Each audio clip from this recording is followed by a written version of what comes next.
I am walking past the city zoo when I hear screaming. Not excited screaming, terror.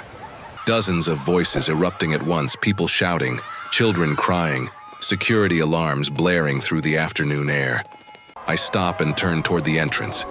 People are sprinting out through the gates, families, tourists, zoo staff in uniforms, all running in blind panic toward the street. A woman trips and falls, scrambles back to her feet without looking back, keeps running. Something escaped. I move against the crowd, pushing through the flood of people fleeing the opposite direction. A security guard grabs my arm. "Don't go in there," he shouts. "Black Panther escaped. Get out. Now." He releases me and runs toward the parking lot with the others. I stand alone at the entrance. The zoo is emptying fast. Within seconds, the screaming fades to distant echoes. The alarms still wail, but no one is left to hear them. Everyone ran, except me. I step through the gates. The main walkway is deserted, scattered with dropped bags, abandoned strollers, trampled maps. The panic was so sudden, people left everything behind. I move forward slowly, scanning the empty paths. Where is it? Where did the panther go? Then I see movement near the overturned trash cans beside the primate enclosure. A shape. Low, black, sleek. The Black Panther. It is crouched behind a concrete planter, body pressed tight against the wall, head low, ears flattened. It is not stalking. It is not prowling. It is hiding. I freeze, my heart slamming against my ribs. The panther's yellow-green eyes lock onto mine. It does not move, does not growl. It just stares, chest heaving with rapid breaths. Then I see it. Blood. Dark red streaks along the panther's left shoulder and foreleg. It is injured. The panther flinches as the alarm screams louder. Its body tenses, ready to bolt again, but there is nowhere left to go. The zoo is surrounded by high fences and busy streets. If it runs into traffic, someone will die. If armed response teams arrive and it panics, they will shoot it. I take one slow step forward. The panther growls, a low, warning sound deep in its chest. But it does not attack. It stays pressed against the wall, watching me, bleeding, cornered, terrified. I realize, standing there in the empty zoo with alarms screaming and the panther staring at me with those wild, desperate eyes, that I am the only thing standing between this animal and a bullet. I need to think fast. The sirens in the distance are getting closer. Within minutes, armed wildlife response teams will arrive. If they burst in here with tranquilizer guns and nets while this jaguar is cornered and terrified, it will panic. Someone will get hurt. Someone will die. I cannot let that happen. The black jaguar watches me from behind the planter, body pressed tight against the wall, injured leg held off the ground. Its yellow-green eyes track my every movement. One wrong step and it will bolt or attack. I need to give it space. I need to make it feel less trapped. I take one slow step backward, away from the jaguar, then another. I crouch down low, making myself smaller, less threatening.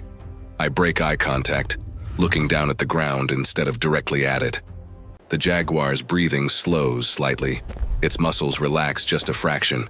It is watching me, but it is no longer preparing to run. I stay crouched, perfectly still, giving it time to assess me, to decide if I am a threat. 30 seconds pass, a minute. The jaguar does not move. Then slowly it shifts its weight.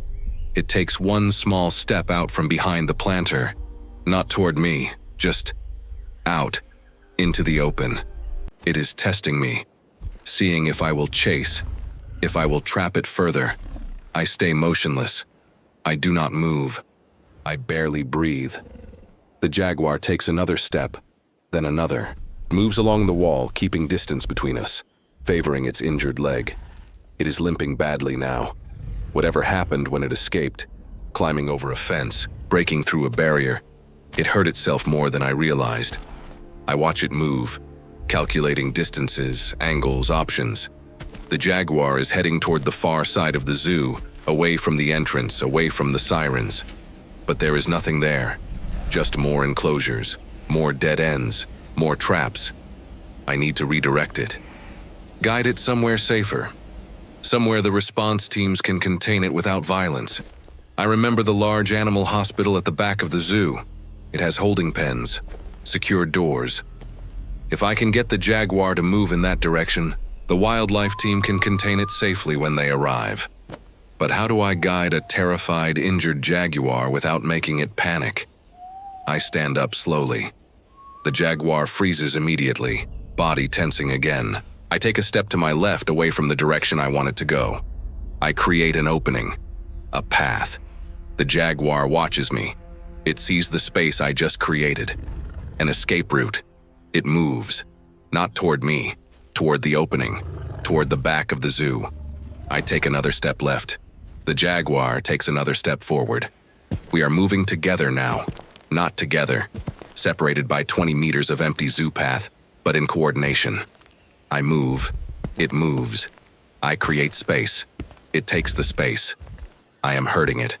Gently, carefully, without force. The animal hospital is 200 meters ahead. I can see the building through the trees. The jaguar does not know where it is going. It only knows it is moving away from me. Away from the threat. That is enough. We move slowly through the empty zoo, past the empty food stands, past the silent gift shop, past the dark aquarium entrance. The jaguar limps forward, checking behind constantly, making sure I am not following too close. I keep my distance. 20 meters. Always 20 meters. Then I hear it. Vehicles pulling into the zoo parking lot, doors slamming, voices shouting commands. The wildlife response team has arrived. The jaguar hears it too. It stops moving. Its body goes rigid.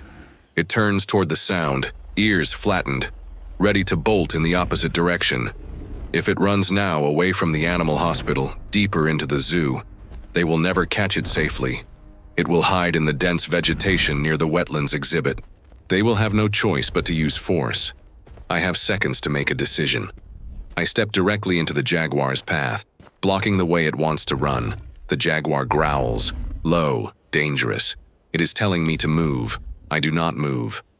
The jaguar takes one step toward me. A threat, a warning. I hold my ground. Behind me, I hear the wildlife team entering the zoo. Boots on pavement, radios crackling. They are coming fast. The jaguar hears them too. It turns its head, looking for another escape route. There is only one direction left, toward the animal hospital. It makes its choice. The jaguar turns and runs, limping, favoring its injured leg, toward the hospital building. Exactly where I needed it to go. I exhale for the first time in what feels like minutes. The jaguar reaches the animal hospital building and stops. It is cornered again, trapped between the building's concrete walls and me standing in the open behind it. I do not move closer. I stay back, giving it space, making sure it knows I am not attacking. Behind me, I hear boots hitting pavement. The wildlife response team is here. "Stay back," I shout without turning around. "It is injured. Do not scare it," a woman's voice calls out. "Sir, step away from the animal immediately." "No," I say firmly. "If I move, it will panic. It will try to run through you. Someone will get hurt." There is a pause. Then the woman's voice again, closer now. "I am Dr. Chen, wildlife veterinarian. What is the animal's condition?" "Black jaguar," I say, keeping my eyes on the big cat. "Left foreleg injured, limping badly, exhausted, terrified." "Can you see any other injuries?" "No, just the leg." Dr. Chen steps into my peripheral vision. She is calm, professional. She does not make sudden movements. "We need to tranquilize it," she says quietly. "Can you keep it calm while I prepare the dart?" "Yes." She backs away slowly. I hear her giving instructions to her team. Someone is setting up equipment. Someone else is preparing the tranquilizer. The jaguar watches me. It does not know what is happening behind me. It only knows I am still here, still blocking its escape. I lower myself slowly into a crouch again, non-threatening, small. The jaguar's breathing steadies slightly. Dr. Chen returns. She is holding a tranquilizer rifle. "On 3, she whispers. "I need a clear shot at the shoulder. Can you move one step left?" "Yes. 1, 2, 3. I step left. The jaguar's shoulder is exposed. The dart fires.